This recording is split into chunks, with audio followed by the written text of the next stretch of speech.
All right, so we got a new pope.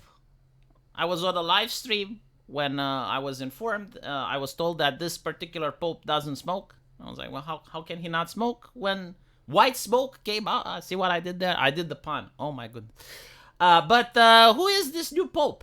And why is it important? Well, the first reason why it's important is that the Catholic Church has been an institution that existed for more than 1,000 years.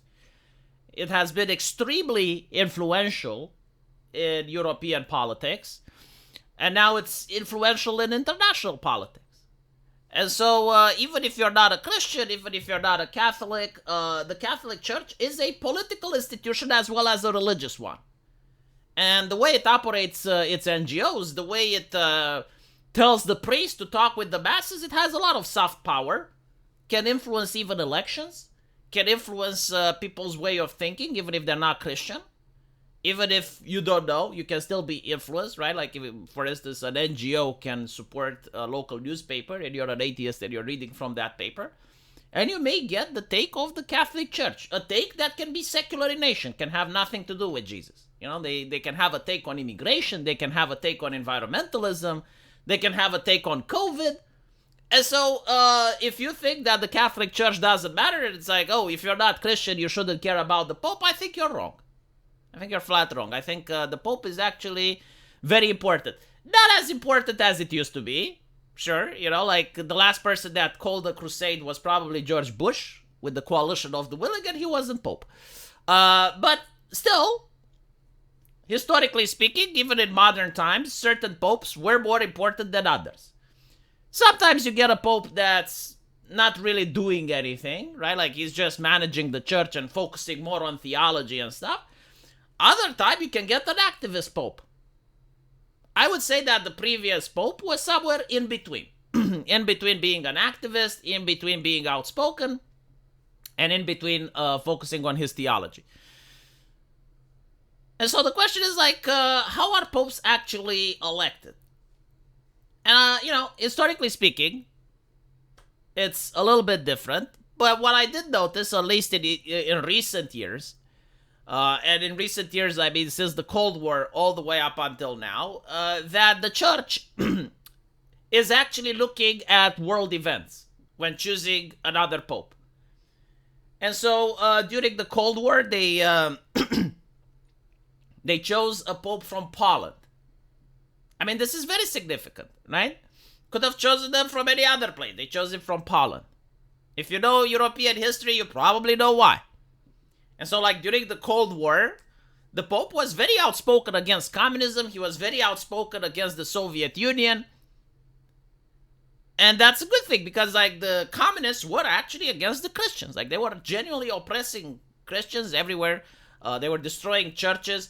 And by having priests that are spreading anti-communist rhetoric and anti-communist messages in all churches, well, at the time when you don't have social media and you don't have any other place to get your information besides the newspapers, which were controlled by the government, you also had the churches, right? So, like, you're going to church, you're getting an anti-communist message dressed in the cloak of Jesus, and you're talking with other people at the church, and all of a sudden you can organize a revolution, right? So, like, the previous pope during the Cold War was an anti-communist pope. Why? Because the Catholic Church noticed that the world is being torn apart by two ideologies.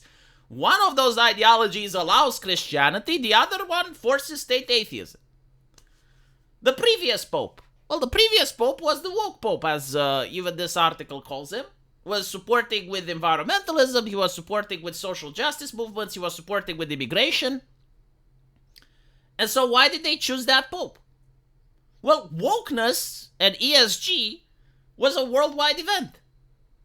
Like, atheist movements were raising all over the world. Like, in Europe, atheism in Britain, for instance, is so predominant that Christian churches are being sold. Why? Because no one goes to pray. No one wants to pitch in money in order to save the church from being bought by an imam and turn it into a mosque. People are just not interested. Like, they lost the faith. The Christians have done an incredibly poor job at keeping the faith alive in Britain. I don't know what they did, but somehow they lost the argument. You look in the United States, right? Like the United States used to be an incredibly Christian nation, but you can complain what you want, but if your children don't follow Christ and you did, well, you done something wrong, right? Like you failed the argument. Maybe you threatened them too much. Like the stick is also not effective. Maybe you used the stick too much. Maybe you didn't use the carrot. Maybe you just failed or didn't care. Who knows?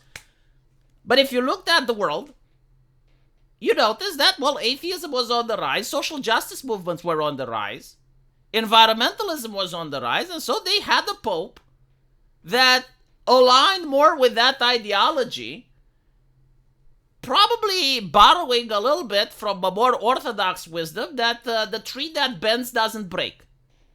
So the wind is coming, right? Like they're noticing strong currents, which is the woke movement. And they're like, let's not get the pope that's anti-woke so that it breaks the tree. Let's get a pope that bends with the wind for a while, and then the wind passes, and the tree goes to be straight up again. And so this is the question, like, is the new pope going to be that sits straight up again? Because the woke movement is passing. Like, we notice normality of the way culture works. You got the extreme of one hand, now you're going to get a backlash, and you're going to get the other swing of the pendulum. And if you look at most nations around the world, they're starting to swing very conservatively. Both in Europe and in the United States, well, Britain is still the clown car of world politics, but that's another story.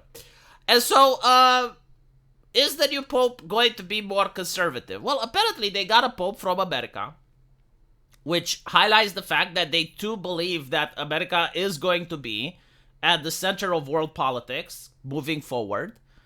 And I do think they're right, especially as America and China are starting to head more and more towards an ideological clash, and even an economic one. And so it's no surprise that the church doesn't bet on China, which is not a Christian nation, and they're going to bet on the United States. How is the new pope? Well, I don't think he's going to be the type of conservative that many Americans wanted, because I saw the comment section, and I saw a lot of right-wing Americans absolutely livid on this new pope, because Americans, and I think like most Westerners, they don't really get nuance. Like, they don't view the world as a dial. They view it as an on-off switch, especially when it comes to religion. I understand why, but politically speaking, if you're into real politics, it's kind of idealistic. But they view it like either you're conservative or you're not. What is this like nonsense in the middle? No. You're either conservative or you're not. And so they don't like this guy. Why? Because he said positive things about LGBT issues, right? Now, what people don't understand, again, like the church as a political institution. You can't rise to power if you don't play ball a little. Like, there's no group in humanity, a group of people that don't operate like this. Like, if you are a vote-based system, where in order to climb the ranks, it's not merit, right? Like, you can't really... What is the merit of a priest? Like, you're holding mass, you're doing your job, right? Like, is one priest, like, holding the sermon better than another? Like, maybe, but it's very subjective, right? The way you advance is by getting other people to like you. Other people are human beings, and they have like different views and aspirations. And so you need to please them. And if the guy on the top, the Pope, is pro-LGBT, well, you can't really rise the ranks and ever become Pope if you don't at least pay some lip service. If you don't at least play ball a little bit. Like, you can still have your views, but you gotta, like, come on, you gotta please your boss. Like, let's stop talking about the church as a theological institution, and let's focus on the actual secular issues of it, right? Like, how do you get elected as a pope? Like, if you pray to God nonstop and you don't interact with anyone, do you get as a pope? My opinion, unlikely. If you're a religious person that is a firm believer, maybe you think this is how it works. But if you try to see things my way, in order to become pope, is that you need to be friends with a lot of people, and you also need to do things for them. Right? Like, you support them, they support you, they need you, you help them out. You gotta be social, basically, right? And so, it's no surprise that any pope any pope that would have been elected, even if it wasn't this guy, would have had like some level of progressive thought associated with him. Because you can't survive as a cardinal if you don't please the boss, right? And so, yeah, sure, he had a couple of pro-LGBT statements, but he didn't take them as far as the current pope, which does show me that he's a little bit more conservative. He seems to be more for inclusivity, but I don't think it's like the inclusivity that's being taught in the academia. It's the inclusivity that the church is for everyone, including the only fangirls. Because I notice a lot of people on Twitter are upset. It's like, no, only fangirls, they should never, ever in the history of their life be allowed to try and seek redemption. This pope disagrees. He thinks that is for everyone, right? Even the murderers, even the chobos, everyone, right? Like, should be able to find redemption. This is his take. Apparently, it's like one of the core things that he believes, that Catholicism is universal. And any human being seeking redemption should be able to follow it. It doesn't mean that we should trust and believe every type of person, but it means that you should give them a chance before you criticize, right? So again, this is what the current pope is viewing, not what I'm saying, like based on reading on what he's trying to express to the world. The other thing that may make him a little bit progressive is on issues of immigration, right? So there is this event where he criticized J.D. Vance. Although it may not have been him. Like, we still don't know. This account exists on the internet, and people found it and said, oh, did you criticize J.D. Vance? And we have no message now. But it could have been him, right? So, J.D. Vance, when talking with the previous pontiff, had like some Jesus quote where he said that with Jesus, he says that first you need to love your family before you donate to charity. Something in those lines, if I remember correctly, because I haven't seen the interview with, the meeting with J.D. Vance and the previous pope in weeks. But I remember, like, J.D. Vance said something like that. Like, you need to first love your family, then your community, and then everyone else, right? Like, kind of like that. That was the vibe, the gist of it. And this particular pope criticizing him, saying that J.D. Vance is wrong because Jesus doesn't ask us to rank our love for others. The column criticized Vance, so here we go. You love your family, and then you love your neighbor, and then you love your community, and then you love your fellow citizens. I do agree with J.D. Vance on this take, to be honest. It's not that Jesus doesn't ask you to rank your love. I think this is just human nature. Like, if you were to hear about a father that has starving children in his house, and everything he makes, he sends to his neighbor's kids, right? So his neighbor's kids are doing well. The father is constantly going to work, taking money, buying groceries, and giving everything to the neighbor, while not giving anything to his own kids.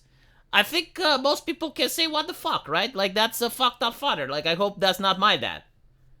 And so, while you can't rank your love, I do think that love is a finite resource.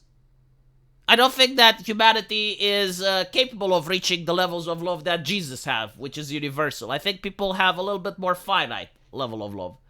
And so you gotta spread it accordingly.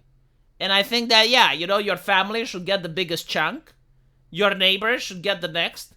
And then what's left goes for everyone else, right? Like, for instance, if I see Meghan Markle pissing her eyes next to her prince in front of opera, so I see 3 billionaires that don't pay taxes, well, 2 of them don't, pissing their eyes in front of national television telling me how bad their life is, well, I can agree, I'm pretty sure they're suffering, but I would focus my energy and channel my charity on, a homeless person. I'm just saying, maybe I'm thinking incorrectly. Maybe this is what Jesus would do, like maybe Jesus would have definitely listened to the plight of Meghan Markle and Prince Harry. But I personally do not have the same ability to love like Jesus. I'm not divine. I can love, just not as much, And so this is what I would contradict the Pope on, ideologically. But of course, he says that the column criticized Vance for interpreting medieval concept known as Ordo Amoris. So, like, from a Catholic standpoint, I'm pretty sure, like, the current Pope understands Ordo Amoris better than I do. However, it does show about what he is thinking when it comes to immigration, because the subtle text wasn't, what did Jesus say or what we as people should do. Like, it was a subtle jab at mass immigration. Should America get every single person on Earth, every single one of them in their borders, no exception? Like, at this point, just name planet Earth America, and there you go. America got everyone. Right? Would that fix the problems? If we rebrand all of our nations, right? There's no more European Union, there's no more Germany, there's no more Vatican, everything is America. Is that fixing the world problems? Is that making the world a better place? Is this what Jesus would have wanted? I don't know. We'll see what the new Pope guides us, right? Well, not me, because I'm not a Catholic, but if you're a Catholic, he's your vicar. Now, enjoy.